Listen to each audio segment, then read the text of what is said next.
আসছিলাম একটা মাজারে।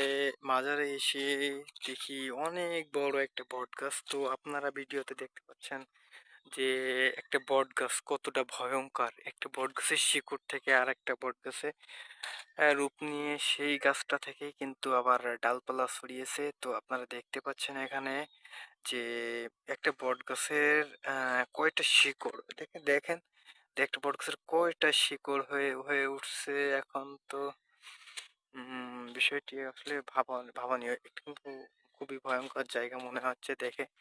একটা এখানে পিছনে একটা মাজার আছে। তো আপনারা ভিডিওটি দেখতে থাকেন। মাজারটি আমি আপনাদেরকে দেখাবো।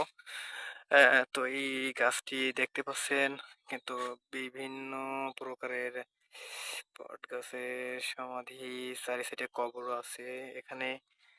তো দেখতে পেলাম একটা বীর মুক্তিযোদ্ধার কবর। তো কবরটি আপনাদেরকে আমি এখনই দেখাবো।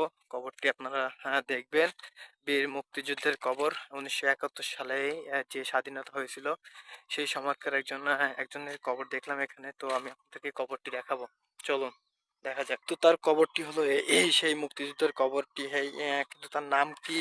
তো নামটা আমরা একটু দেখবো এখানে। তার কবরের নাম লেখা আছে। চলে আসলাম। তো আপনারা নিচে দেখতে কাজী আশরাফ হোসেন, আইডি নম্বর ২৮৬৭, কাজী মৃত ওয়াহেদ। কি লেখা বুঝতে পারতেছি না। তো আপনার তার কবরটি দেখলেন, বীর মুক্তিযুদ্ধের কবর।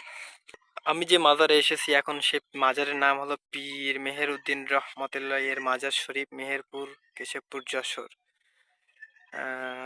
মাজারের ভিতরে আমি আপনাদেরকে দেখানোর চেষ্টা করতেছি, হয়তো বা দেখাইতে পারবো না। তারপরেও দেখানোর চেষ্টা করতেছি, ঠিক আছে।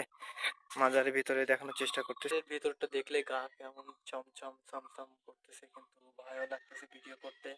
তো আপনাদেরকে দেখানোর উদ্দেশ্যে কিন্তু ভিডিওটা করা। উম, অনেক সুন্দর একটি মাজার, কিন্তু বাইরে একটা অদ্ভুত একটা শিকড় দেখলাম। শিকড়টা দেখে কিন্তু ভয় লাগছিল, মনে হচ্ছিল কুমির। সেই শিকড়টা আমি আপনাদেরকে এখন দেখাবো। চলুন দেখানো যাক। তো আপনারা দেখেই বুঝতে পারছেন, মনে হচ্ছে এটি কুমির, কিন্তু আসলে কিন্তু কুমির না। এটি একটি শিকড়। শিকড়, গাছের শিকড়। এই যে কুমিরের ভিতর মতন দেখতে পাচ্ছেন যে শিকড়, এই তো পা দেখা যাচ্ছে এখানে, আবার উম লেজও দেখা যাচ্ছে। দেখেন কত সুন্দরভাবে আঁকাইছে ডিজাইনার, কে তা তো বলতে পারি না। এখন দেখতে পাচ্ছেন যে এই বট গাছটা, মূল বট গাছটা এটা, ঠিক আছে। এটা থেকে ওই যে এগুলো দেখালাম ওখান থেকে এতগুলো শিকড় থেকে চারা বের হয়েছে। তো আপনাদেরকে আজকে দেখালাম।